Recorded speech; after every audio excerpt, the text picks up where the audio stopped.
of my vans, they're numbered, so they are all limited editions, so they'll all get their name, whatever their name might be. They get their little plaque here which has got their name, their number and the date that I hand it over to them.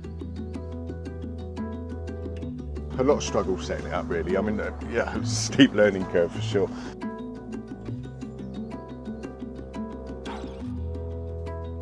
I had my business plan set up. I thought I'd planned for everything.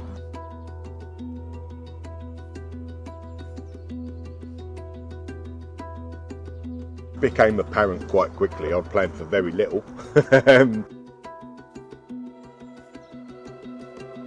You know I need a website. I haven't really given much thought about how I get a website. You know, if there was a network of, you know, people that could help with all of these things.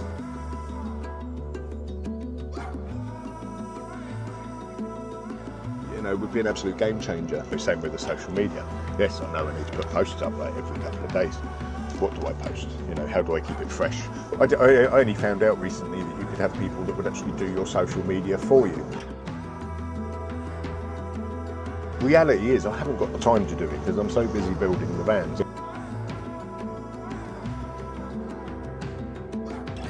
You know, so by the end of it, I'm working, you know, 26 hours a day, 9 days a week.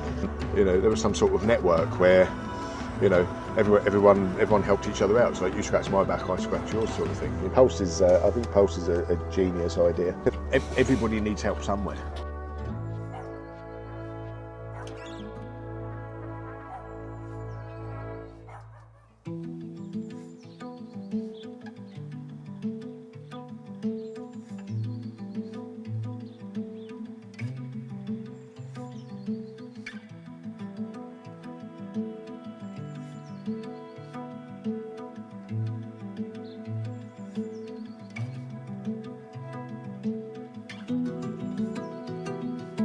Hi, I'm Darren. I'm from Beluga Van Conversions. This here is Rodney, my Chief of Staff, Head of Security, and Chief Snuggle Buddy and Co-Pilot.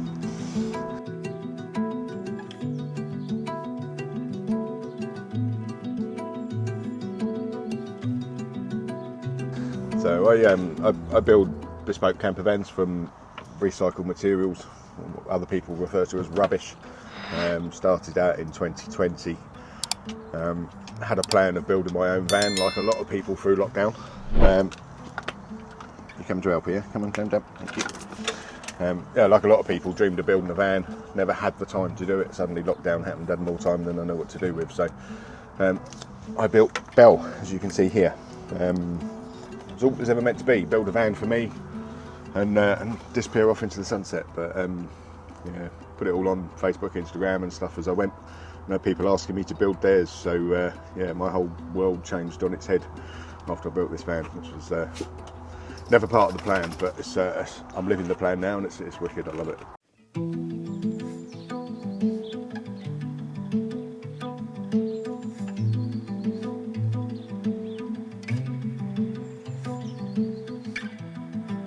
What did you do before Beluga vans?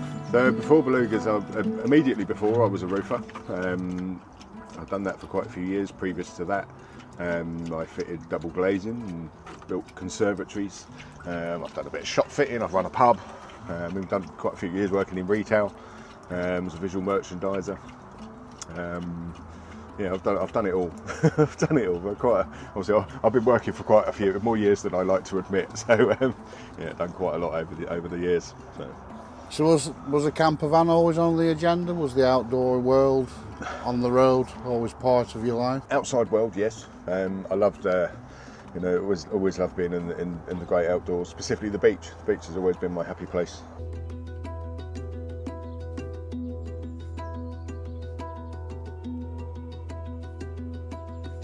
Being on the road, not so much. It'd always been on the dream to be able to be on the road.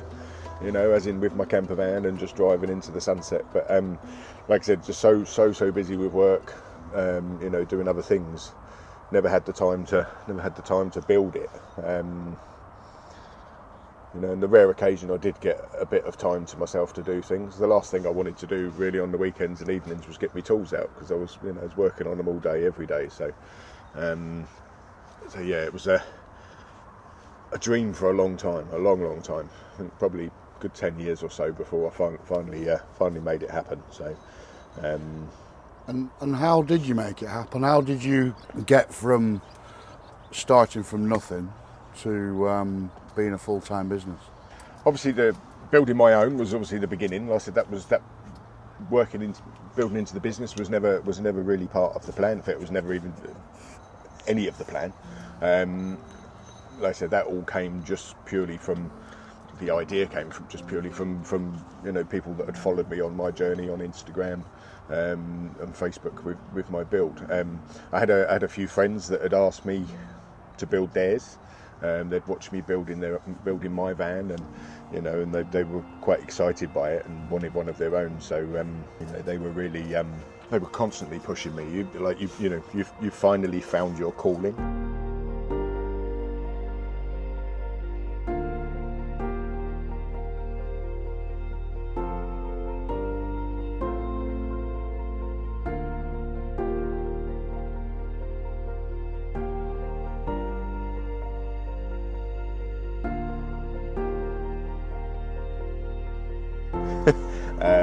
Because most of my closest friends had known for years that I wasn't necessarily happy in what I was doing. I was doing it because I had bills to pay.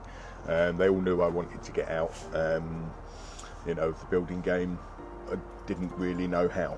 Because it's kind of being in and around that kind of world is all I'd ever known, or certainly for a big portion of my life. So I was like, well, I need to get out.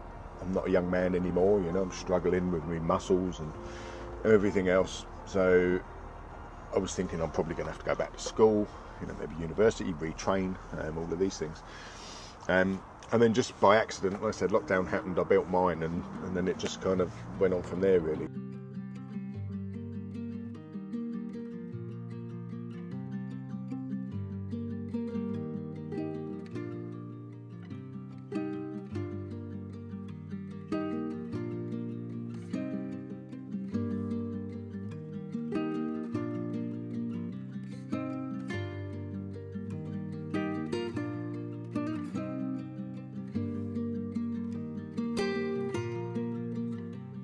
So I had obviously been locked down. There was obviously a lot of help from the government, which without that it wouldn't have happened. So I got universal credit like a lot of people, and I got my cease grants and bounce back loans and all the things, all the other things that everybody else got. Obviously, I was already receiving the universal credit because of lockdown. So they were. They're helping me, with my rent and my living expenses, and all that sort of stuff. So when I said that I wanted to, start this new business, they put me onto a thing called the New Enterprise Allowance. So I basically still got the universal credit as I was previously getting. I then had several months where I got a bit of extra financial support, which would help towards sort of marketing, things like that. But they also gave me a business mentor. So the business mentor helped me go through and create a business plan and costings and forecasting and stuff for the first few years, all this sort of stuff. So we then used that. Once that was all done and dusted, that was almost like an application form, if you like, to get onto the New Enterprise Allowance. So what happened once that was all signed off, and they deemed that I had the potential for a viable business. They signed me onto the official program, which meant for the first 12 months when I started trading, I would still get my universal credit. No questions asked, unlike previously self-employed. They'd want to know how much money we've earned every day, how many jobs we've had, all this sort of stuff. We'd have to declare that every week all the way through lockdown, or every month all the way through lockdown. But there was none of that. Once you're on the New Enterprise, there's none of that. It's just, okay, we're just going to support you for the first 12 months, okay, and we'll get a little bit extra, about an extra £30 a week or something like that, I think it was. For the first 12 months, and they support you that, and then after the first 12 months it's thank you very much, you're on your own, sink or swim. And what were the struggles setting up a small business with little or no finance and marketing and advertising? What was it? A steep learning curve? Yeah, so there's a lot of struggle setting it up, really. I mean, yeah, it was a steep learning curve for sure. You know, there's so many things that, you know, you see businesses plodding along all the time, and you think, you know, you look at they've got an advert online, or, you know, they post a few pictures up on their socials and things like that, and you think, this looks really great. Don't really know until you're in the thick of it. You don't really know how much goes into all of these little things. You know, so I had my business plan set up. I thought I'd planned for everything. Became apparent quite quickly I'd planned for very little. You know, and although I had my plans, bits and pieces, you know, the majority of it, you know, it was every single day. It was like, oh my God, I've not thought about this. You know, I've not thought about, you know, how I do my socials and websites. You know I need a website. Hadn't really given much thought about how I get a website, what I would put on that website, you know, how it would be laid out. You know, same with the social media. Yes, I know I need to put posts up like every couple of days. What do I post? You know, how do I keep it fresh? All of these kind of things. So these are all learning curves we've you know, kind of covered along the way. But you know, a few years in now, and I still don't have the answers to some of these questions.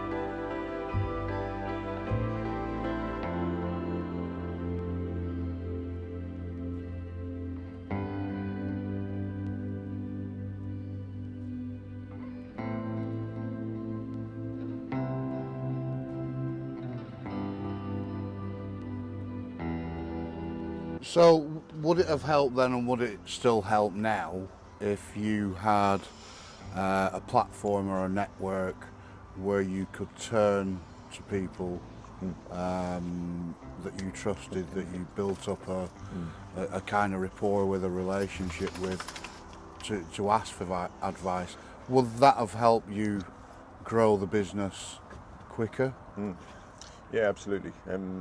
So yeah, if there was a network of you know, sort of like-minded people like me, I'm sure there are small businesses like me in there, hundreds, thousands even, that are in the same boat. You know, if there was a network of, you know, people that could help with all of these things, you know, with that being a physical sense or just an advisory sense, you know, would be an absolute game changer. You know, right back at the beginning when I first started sort of my Instagram and Facebook posts and things like that, like, you know, like a lot of van lifers, I wanted to do YouTube. I was kind of, YouTube's where it's at. That's how I'm going to get the coverage, you know, and obviously hopefully make a bit of pocket money on the side. So not this van, but my second van, I've done lots of video shots as I was building it. Not just like the build itself, but lots of things that I struggled with on the first build that I couldn't find answers to. You know, so once I'd worked out what I needed to do, you know, just simple things like scribing, how to scribe around these weird lumps and bumps. You know, I kind of learned this myself, and I thought there was nothing to help me with that. So I'm going to do a video about that, because if I'm struggling with that, other people will be struggling with that. So I did hours and hours and hours of video. And after about 18 months of it clogging up my phone, I just deleted the lot, purely and simply because I had no idea what to do with it. Okay, so I'd set up a YouTube channel. The YouTube channel's all there. It's under Beluga Van Conversions, the same as everything else. It exists, but there's nothing on it. Purely and simply because I have no idea how to put a video together, how to edit it. You know, so right back then, even today, if I had somebody that could sit down with me and show me how to do that, you know, that information to me would be priceless. Or even do it for you, because what most businesses do now is they hire in skilled help to do the heavy lifting. Yeah, sure. And was that not a thing that you'd thought of at that time? Yeah, no, sure. Like if you have somebody. I only found out recently that you could have people that would actually do your social media for you. I've always been of the opinion that I just needed somebody to show me how to do it. Reality is I haven't got the time to do it because I'm so busy building the van. So yeah, if there was somebody out there that could, that could physically do it for me, I could just go, there you go, there's a load of pictures, or a load of videos or whatever, just sort it out for me. Yeah, if there was someone that would do that, that would be fantastic. I didn't even know that was a thing until recently. And I guess that's the same with different aspects of the business, whether it be admin, whether it be general marketing, whether it be replying to customers. I guess somebody doing the heavy lifting that you know and you trust and that you can build up a working relationship with, it helps them because they're in business, you're in business. Yeah, definitely help with all aspects of the business, really. I know we just talked about social media, but yeah, reality, everything, bookkeeping, accounting, answering the phone, answering the messages. So for me, when I put a post up on, like I said, I don't do YouTube, but I put my post up on Facebook and Instagram, and it's a constant stream of notifications, likes, comments, private messages, and it becomes overwhelming. There's so much to do with, so for me, like 90% of my business comes through my social media channels, and in order to keep that traction of getting the inquiries, I need to post on my social media like every day, really. I mean, every 2 or 3 days at most. And I've noticed, over time, if I don't do that for a couple of days, when I do post, my interactions are down, my likes are down, and my private messages and stuff are all down. If I go a week, I go down again. If I go 2 weeks, they're non-existent. So we need to be posting every single day. There's not enough hours in the week. No, absolutely no. There's not. Especially towards the end. Like towards the ends of the builds when I've been rained off half a dozen times, and I've had days where it's been that too hot to work. It's like my workshop's made of metal. It's like 52 degrees in my workshop in the summer months, and so by the end of it, I'm working 26 hours a day, 9 days a week. Just to get the van finished, and that's before I've even thought about anything else. So yeah, but the socials is a really important thing, and it's the one thing that I struggle with quite a lot because I just don't have the time to just sit down. Not so much just sitting down and doing the post. I mean that's one thing, but then like I said, all the traffic that comes with it, and trying to moderate all of that. I guess as well, when you're first starting out, when you're right at the beginning, there's like everybody else, there's a lot of bills coming in, there's a lot of things to pay out. Sure. For your overheads, the rent of your workshop and everything else. Yeah. So paying somebody to do your social media posts can be quite difficult. And you mentioned the other week how being on a SkillShare platform might be able to help that.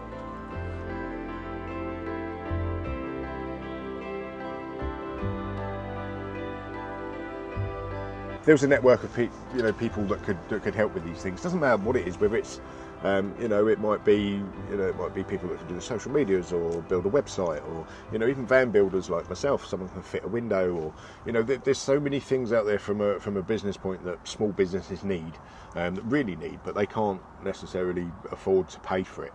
And then at the same time they can't afford to give the time to do it. They don't. It's a catch-22. So yeah, if there was like there was some sort of network where everyone helped each other out. It's like you scratch my back, I scratch yours, sort of thing. You build my website, and I can do some work on your van for you, or take my van for a week. And have a week's holiday in my van. In return for a website, or something like that. It's like sort of like a skill swap, like the great big swap shop. You do this, I do that. Sort of and I guess mentoring as well. Just business can be such a lonely place, especially in the beginning when you're trying to develop a business. Yeah. Just having people to turn to and casually chat about what's going on or ask. It's sure. quite simple questions sometimes. Yeah. People I find are, especially in business, are afraid sometimes to ask quite basic questions. Yeah. Because they don't want to appear silly when they're trying to operate a business. Yeah, absolutely. So yeah, no, you're right.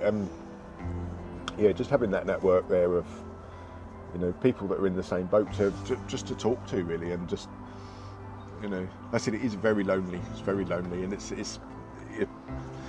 I know from my experience from being you know, right back at the beginning, you know, everyone, all of my friends, family, everyone behind me, you know, and they're all going, oh, it's great, you know, and visually what they see online and what they see me building, you know, everything's great, you know, and you know, and the business is a success, you know, but they don't know what goes on behind the scenes and the stress that you know, the stress that's caused going through it, you know, and there's a million questions there that, you know, I have a few, you know, sort of confidants that I speak to that I know will give me good advice without judging, you know, but sometimes it's like, I really need to know the answer to this, you know, but I don't want to.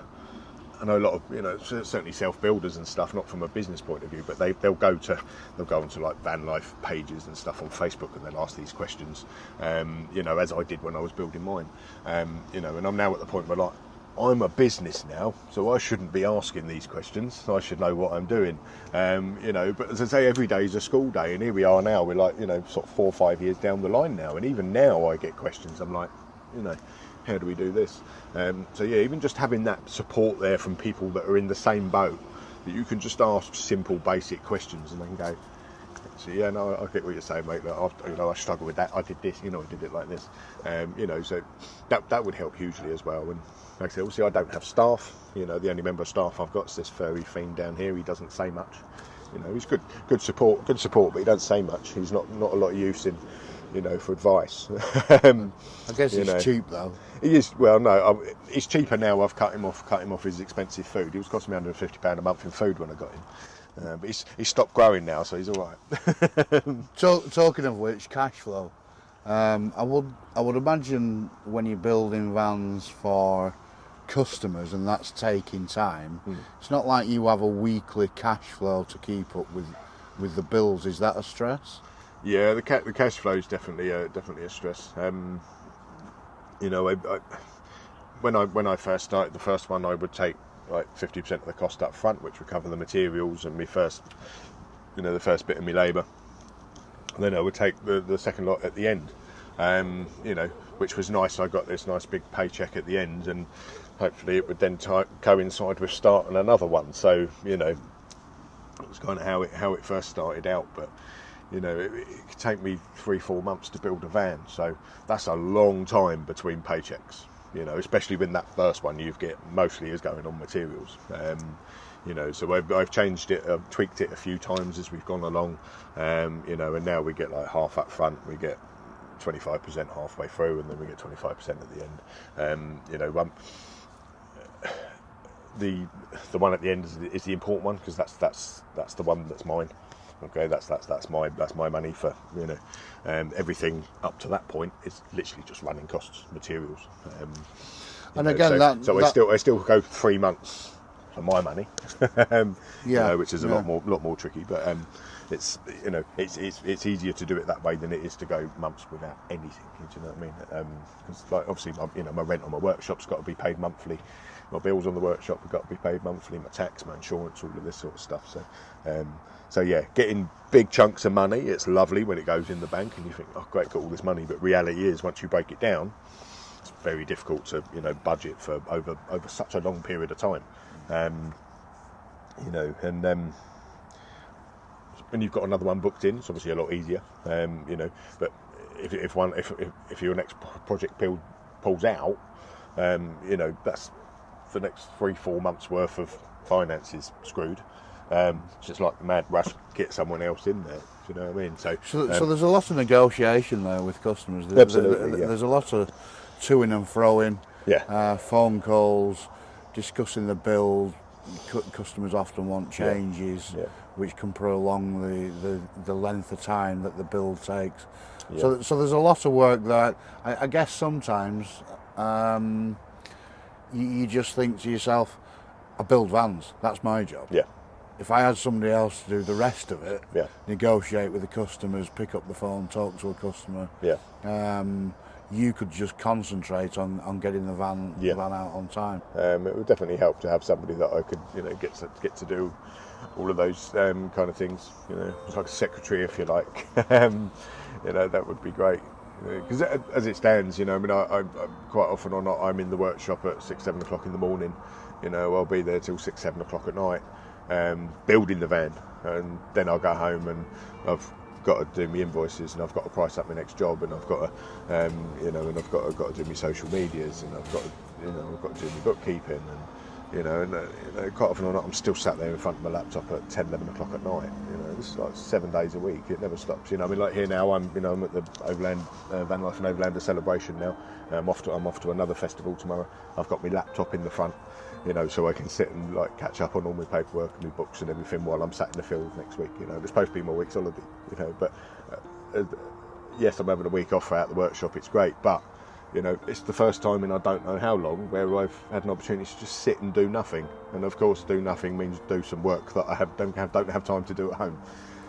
So being self-employed as a sole trader running a small business is as glamorous as everybody thinks. Oh, absolutely not. No, absolutely not. It's glamorous in the sense that like this weekend. Okay, I'm taking this week off. I've been to this festival. I'm going to Wellfest tomorrow, or today actually, as it is now, this afternoon. Once we packed up, and I'm taking this week off. And people think, it must be great to be able to do that. Yeah, it is, but I do this once a year. This is my 1 week off this year. So as great as it is, yes, I can go away in my van for a week. Yes, but it's once a year. And I get maybe 2 or 3 weekends over the course of the year. And that's it. And it's partly because I'm too busy building the vans. It's partly because I can't afford to take a week off work. Because if I take a week off work, my whole diary is pushed back a week, and I don't get paid for it. So just having somebody in the background that you don't employ, but you collaborate with them, whether it's admin, whether it's just somebody answering and taking phone calls, somebody chatting to people. People doing that for you that you know and trust, while you concentrate on having a bit of a break, going and doing a bit of networking around the festivals. That could literally change everything for you as a small business. Yeah, absolutely.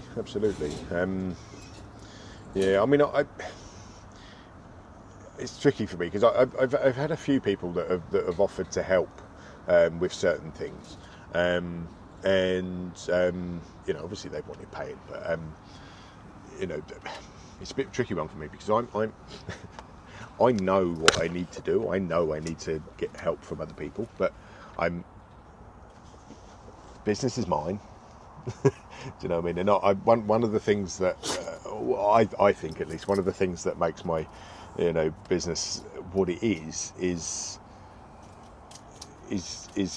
me, not specifically me as a person, but the fact that everything goes through me. Everything is personal. So when my customers come to me to first talk about a van, they might talk to me, for 3 months, 6 months, 12 months sometimes before we start building the van. Then we build the van, and then after we've built the van, they then come to these festivals with me to display. So, we go on a journey together.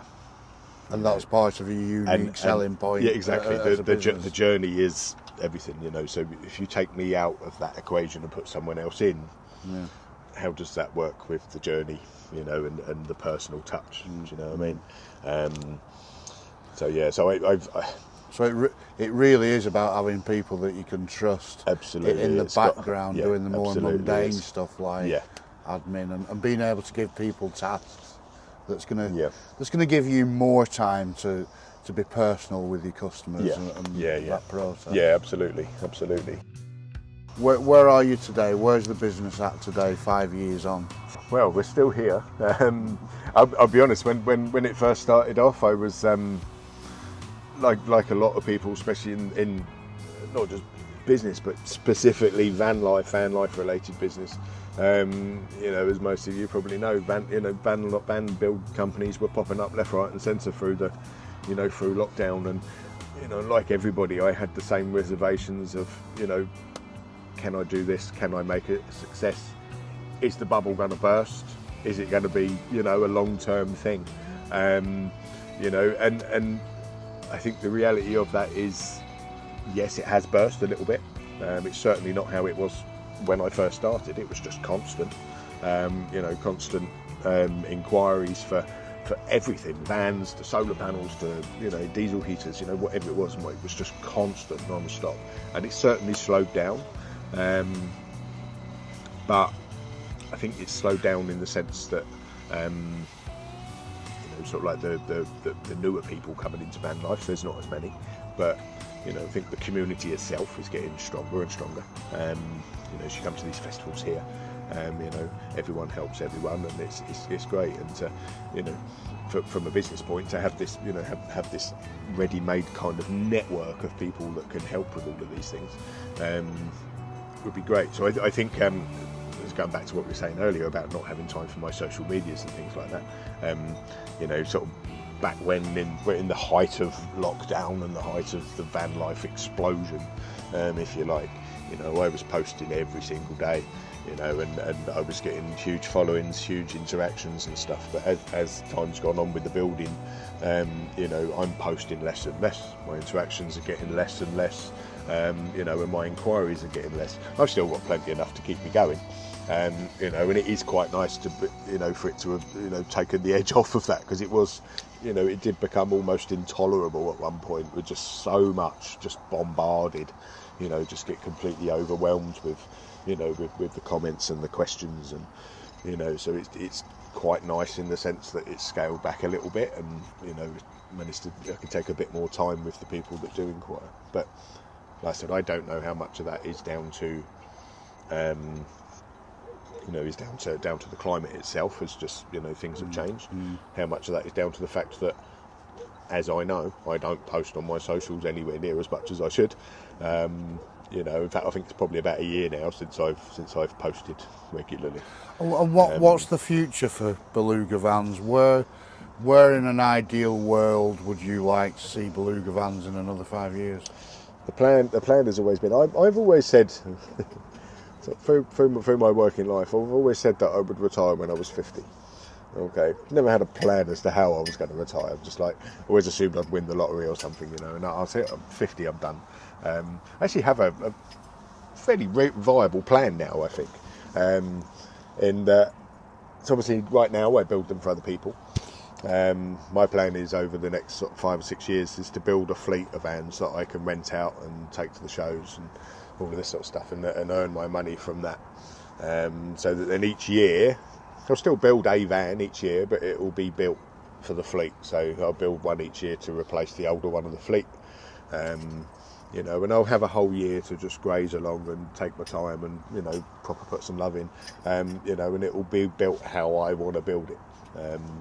You know, and I think from, you know, obviously looking at my van's got more love in it than any of them, you know, and it's still, even though, you know, I've done 14 now, just about to finish number 14, you know, and they're all amazing vans, they're all brilliant vans, but, you know, this one has my soul in it, you know, it's just the first one I built, you know, so I had nobody telling me what to do, and nobody telling me I don't like that, or can you change this, or, you know, it was literally how I want it.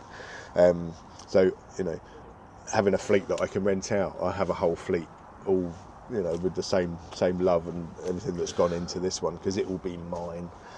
So that's my plan, is to build a fleet, sort of one a year for the next 5 or 6 years. Hopefully by the time that's happened, you know, I'll be 50 or 51, but I certainly have enough income to be able to take my foot off the gas and wind down a little bit, you know, maybe have more than 1 week a year off, which would be nice. And again, you know, that's it's healthy to have that sort of insight into the future and where you want to go with it. We've talked briefly about a SkillShare network called Pulse. Do you think Pulse is something that small businesses could really buy into and benefit from as we move forward in the future? Yeah, absolutely. So yeah, Pulse is. I think Pulse is a genius idea. You know, like I said, there's so many businesses, not just obviously van related like I am, but just businesses in general. There's so many out there. you know, that have so much potential to, you know, to be huge and to be great. You know, the business themselves, the ideas, but you know, when it's one man or one woman trying to do everything, there's not enough hours in the day. You know, and so with any business, you know, like me, my skills lay in, you know, building the vans. They don't lay in paperwork and looking at a computer screen all day and building websites. You know, I need all of these things, but that's not where my skills are. So, yeah, I think something like Pulse, where you could, you know, you got like a skill swap, and you know, everyone kind of plays to their own strengths. I think it's a genius idea, because you know, everybody needs help somewhere. You know, obviously everybody needs different types of help. Go on, you mate. I think it also puts you in a position of negotiation where, Sure. you know, good business is always about good negotiation. Yeah. And whether it's swapping skills, you scratch my back, I'll scratch yours, or whether it's be in a position where you can say, oh look, you know, if you can knock me 20% off, in return I'll do this for you. Yeah. I think it's a way of building trust, building collaboration, and knowing who you can go to when you really need to. Yeah, absolutely. I think trust is a big thing when it comes to, especially from a small business like myself. And as I've said to you previously, you know, this is my baby. You know, so for me to relinquish anything to somebody else, you know, just to let somebody else have control of even one part of it, you know, I've got to trust them with my life, because it's my business, it is my life. You know, so yeah, trust in the people that you know, that you're going to be working with is huge. You know, so to have that network of people that are, you know, tried and trusted by your peers and your, you know, the people that you work with, you know, that's absolutely huge. You know, and as much as it is to, you know, as good as it is to help each other out, you know, on a personal level, you know, you help me with this, I help you with that, you know, I'll do this for you half price, whatever it might be.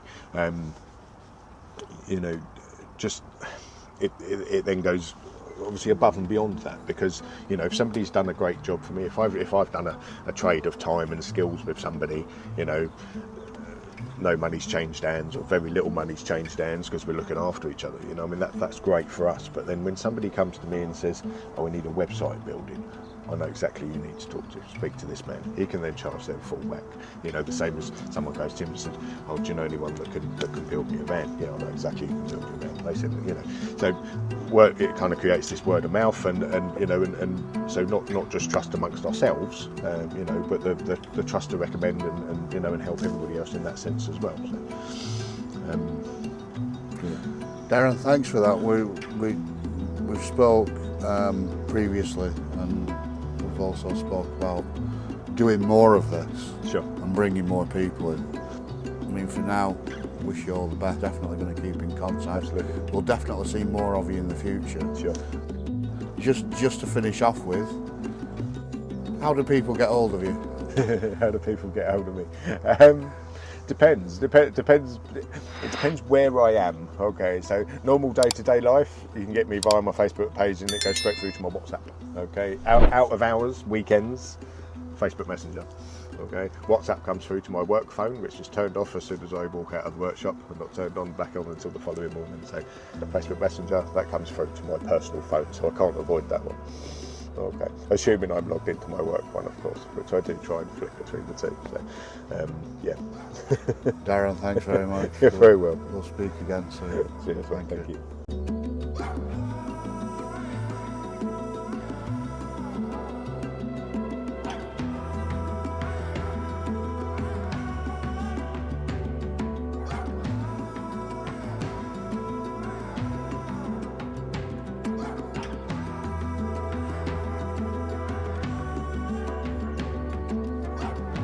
Come and join us on the Pulse.SkillShare community, and find us on Facebook. I'm sure there'll be a link in the comment here somewhere below. Once we get coming, come join the community, come and get involved. See you there.